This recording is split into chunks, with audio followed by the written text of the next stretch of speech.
Panalangin kapag pakiramdam mo nag-iisa ka.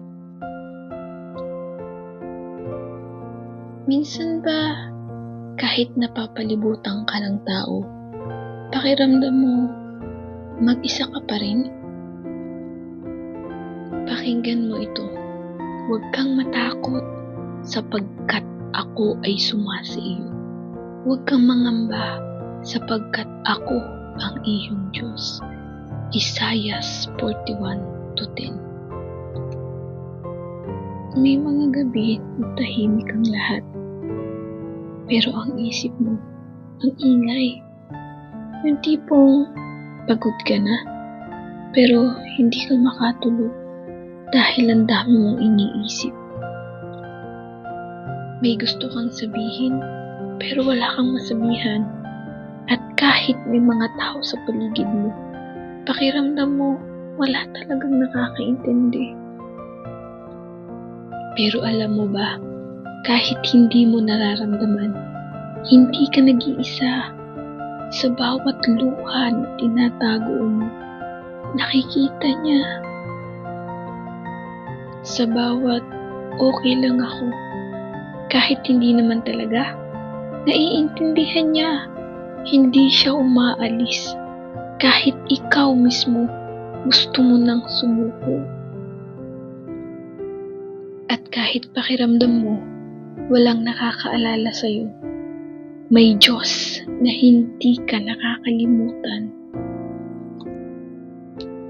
Baka kaya mo nararamdaman to ngayon kasi gusto niyang ilapit ka sa Kanya, hindi para iparamdam mo nag-iisa ka, kundi para ipaalala na kahit wala ang iba, siya nandyan at sapat siya. At ngayon, lumapit tayo sa Kanya. Ama naming Diyos, narito po ako ngayon, pagod, tahimik, at nag-iisa. Di ko man masabi lahat. Alam mo ang laman ng puso ko. Panginoon, sa mga oras na pakiramdam ko wala nang nakakaintindi, ipaalala mo sa akin na ikaw ay nandyan.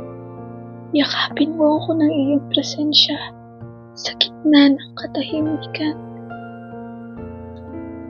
Kapag ang isip ko ay puno ng takot, palitan mo ito ng iyong kapayapaan. Kapag ang puso ko ay nanghihina, ikaw ang naging lakas ko. Kapag gusto ko nang sumuko, hawakan mo ako at huwag mo akong bitawan. At kapag pakiramdam ko ako ay nag-iisa, iparamdam mo na hindi mo ako kailanman iniwan.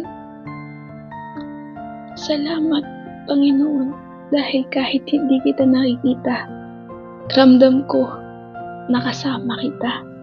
Ipinagkakatiwala ko sa iyo ang lahat.